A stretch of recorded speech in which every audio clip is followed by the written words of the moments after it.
மறைநூல் அறிஞரும் பரிசேயரும் சொல்வார்கள், செயலில் காட்ட மாட்டார்கள். நம் ஆண்டவராகிய இயேசு கிறிஸ்துவின் அன்பும் அருளும் அமைதியும் மகிழ்ச்சியும் உங்கள் அனைவரோடும் என்றும் இருப்பதாக. அன்பிற்கு பிரியமுள்ள சகோதர சகோதரிகளே, இன்றைய முதல் வாசகம் அற்புதமான ஒரு சிந்தனையை நமக்கு தருகிறது. ஏனென்றால் இன்றைக்கு மாமியார் மருமகள் இவர்களுக்கிடையே நல்ல உறவு நிலை என்பது கொஞ்சம் கொஞ்சமாக குறைந்து கொண்டே வருகிறது. நாம் பார்க்குற சீரியலில் எல்லாத்துலேயுமே உங்களுக்கு தெரியும், மாமியார் வில்லியாக இருப்பாங்க, அப்படி இல்லைன்னா மருமகள் வில்லியாக இருப்பாங்க. இப்போ இதை வச்சுக்கிட்டு தான் நிறைய சீரியலே ஓடுது. ஆனால் இன்றைய முதல் வாசகம் அருமையாக நமக்கு படம் பிடித்து காட்டுகிறது, அல்லது விவிலியம் நமக்கு ஒரு நல்ல பாடத்தை கற்பிக்கிறது. ஒரு மாமியார் எப்படி நடந்து கொள்ள வேண்டும், மருமகள் எப்படி இருக்க வேண்டும், அவர்களுக்கிடையே இருக்கின்ற ஒற்றுமை என்ன, புரிதல்கள் என்ன என்பதை தெளிவாக அழகாக விளக்குகிறது ரூத் நூல். என் அன்பு சகோதர சகோதரிகளே, நகோமிக்கு போவாசு என்கிற ஒரு உறவினர் இருக்கிறார். தன்னுடைய மகன்கள் இறந்தபோது நகோமி தனிமையாக விடப்படுகிறாள். தனக்கு என்ன செய்வது என்று தெரியாமல் தன்னுடைய மருமகள்களை வீட்டிற்கு போங்கள் என்று அனுப்பிவிடுவதை பார்க்கிறோம். ஆனால் ரூத்து, நான் போக மாட்டேன், சாகவும் தயாராக இருக்கிறேன், எந்த சூழ்நிலையிலும் நான் உன்னோடு தான் இருப்பேன் என்று சொல்லி, என் அன்பு சகோதர சகோதரிகளே, ரூத்து மாமியாரான நகோமியுடன் உடன் தங்குவதை பார்க்கிறோம். அவர்கள் வறுமையில் இருக்கிறார்கள், கஷ்டப்படுகிறார்கள், நெருக்கடியான சூழ்நிலையில் இருக்கிறார்கள். அதனால் வயல்களுக்கு போய் அங்கே சிந்தி கிடக்கிற கதிர்களை எல்லாம் சேகரித்து கொண்டு வந்து அதன் வழியாக தன்னுடைய பிழைப்பை நடத்தி கொண்டிருந்தார்கள். அப்படியாக போவாசு என்கிற ஒரு மனிதருடைய நிலத்திற்கு சென்று அந்த இடத்தில் நெற்கதிர்களை சேகரிக்க செல்லுகிறார் ரூத்து. சகோதர சகோதரிகளே, இறை வார்த்தை அழகாக சொல்லுகிறது, போவாசு மிகுந்த கருணை உடையவராக இருந்தார். அவருடைய கருணையினால் நகோமியும் ரூத்தும் இந்த இடத்திலே ஒரு ஆசீர்வாதத்தை பெற்றுக்கொள்வதை பார்க்கிறோம். மகளே, நீ கவலைப்படாதே, நான் சொல்வதை கேள், இந்த வயலை தவிர்த்து வேறு எங்கும் போகாதே, பிற ஆண்கள் உனக்கு தொல்லை கொடுக்கக்கூடும், எனவே நீ மிகுந்த கவனத்தோடு இரு. உனக்கு தண்ணீர் வேண்டுமா? தண்ணீர் இருக்கிறது, தண்ணீரை பருகிக்கொள். உனக்கு தேவையான தானியத்தை என்னுடைய நிலத்திலிருந்து நீ பெற்றுக்கொள் என்று சொல்லி மிகுந்த கருணையை, இரக்கத்தை வெளிப்படுத்துவதை பார்க்கிறோம்.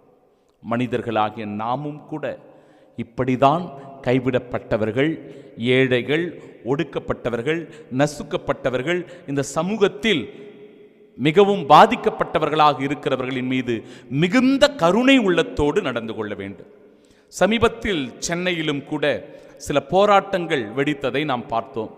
குறிப்பாக துப்புரவு தொழிலாளர்கள், தூய்மை பணியாளர்கள் என்று சொல்லலாம். அந்த தூய்மை பணியாளர்கள் தங்களுக்கு மிகுந்த ஊதியம் வேண்டும் என்றும் தங்களுடைய பணியினை நிரந்தரம் செய்ய வேண்டும் என்றும் அவர்கள் போராடினார்கள்.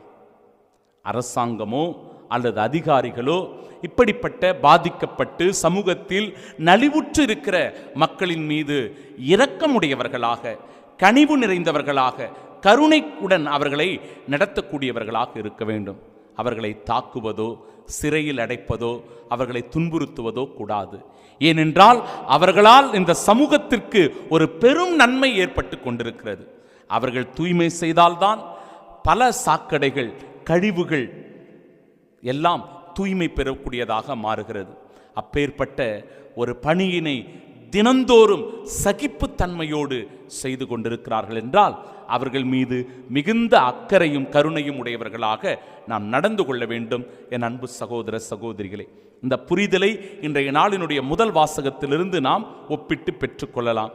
அதே போன்று மாமியார் மருமகளுக்கிடையே இருக்கிற நல் உறவு நிலை என்பது மிகவும் அவசியம். ஒருவர் மற்றவரோடு அன்புறவு கொள்ளக்கூடியவர்களாக, ஒருவர் மற்றவருடைய நலனை புரிந்து கொண்டு நடக்கிறவர்களாக இருக்க வேண்டும் என்பதை இன்றைய நாளின் இந்த முதல் வாசகம் நமக்கு வலியுறுத்தி சொல்கிறது. அதே போல இன்றைய நாளினுடைய நற்செய்தி வாசகத்திலும் மறைநூல் அறிஞர்களும் பரிசேயர்களும் பல படிப்பினைகளை உங்களுக்கு சொல்லுவார்கள்.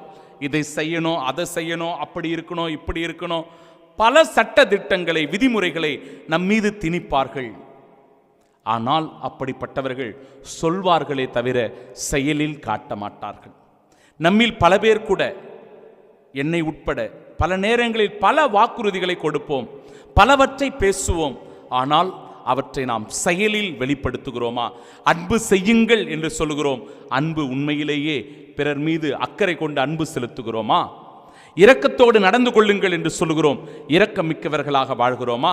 ஒருவர் மற்றவரை மன்னிக்க வேண்டும் என்று சொல்லுகிறோம், ஒருவர் மற்றவரை, ஏன் நம் குடும்பத்தில் இருக்கிறவர்களை, நம் உற்றார் உறவுகளை மன்னித்து ஏற்றுக்கொள்வதற்கு நாம் தயாராக இருக்கிறோமா? நம்மிடத்தில் இருப்பதை பிறருக்கு உதவியாக கொடுக்க வேண்டும் என்று சொல்லுகிறோம், தாராள உள்ளத்துடன் இல்லாதவர்களோடு நாம் பகிர்ந்து கொள்கிறோமா? சிந்தித்து பார்ப்போம். சொல்லுகிறோம், அவற்றை செயலில் செய்கிறோமா என்று நாம் சிந்திக்க இந்த நாள் நமக்கு அழைப்பு தருகிறது. சகோதர சகோதரிகளே, அதுபோலவே இன்றைய நாளிலும் கூட புனித லீமாரோஸ் அவர்களை நம் தாயாம் கத்தோலிக்க திரு அவை நினைவு கூர்ந்து செபிக்க நமக்கு அழைப்பு தருகிறது. பெரு நாட்டில் லீமா என்கிற அந்த நகரத்தில் 1586 பிறந்தவர். இவர் நோயில் இருப்பவர்களுக்கு அதிகமான அக்கறை எடுத்துக்கொண்டு உதவி செய்யக்கூடியவராக இருக்கிறார். ஏழை எளிய மக்களின் மீது அதிகமான ஈடுபாடு கொண்டு அவர்களுக்கு உணவு சமைத்து கொடுத்து அவர்களின் அன்றாட தேவைகளை நிவர்த்தி செய்தவராக இருக்கிறார். தேவையில் இருப்போரை கண்டு அவர்களினுடைய அடிப்படை தேவைகளை எல்லாம் நிவர்த்தி செய்தவராக இருக்கிறார். இதோ இவருக்கு கூட கடவுளின் மீது இருந்த அந்த பற்றினால், அக்கறையினால் தன்னுடைய கன்னித்தன்மையை கடவுளுக்கு அர்ப்பணிக்க வேண்டும் என்று நினைத்தபோது அவருடைய தாயார் அதற்கு தடையாக இருக்கிறார். திருமணம் செய்து கொள்ள வேண்டும் என்று கட்டாயப்படுத்துகிறார். 10 ஆண்டுகள் குடும்பத்தில் போராட்டம்.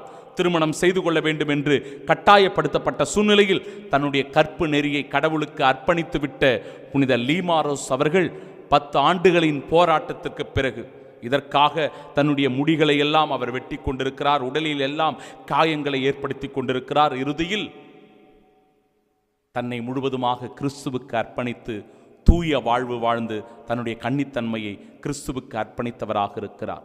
சகோதர சகோதரிகளே, இந்த நாளிலும் இப்பேற்பட்ட பல சிந்தனைகளை சிந்தித்து தியானித்து கொண்டிருக்கிற நாம், நம் வாழ்க்கைக்கு எது தேவை, எப்பேற்பட்ட வாழ்க்கையை நாம் தேர்ந்து கொண்டிருக்கிறோம், இறைவனுக்குரிய வாழ்க்கை வாழ்கிறோமா என்பதை உணர்ந்து கிறிஸ்துவின் அருட்துணையை வேண்டி அவரின் நல்லாசிரில் அவரின் சாட்சிகளாய் வாழ்வோம். ஆமீன்.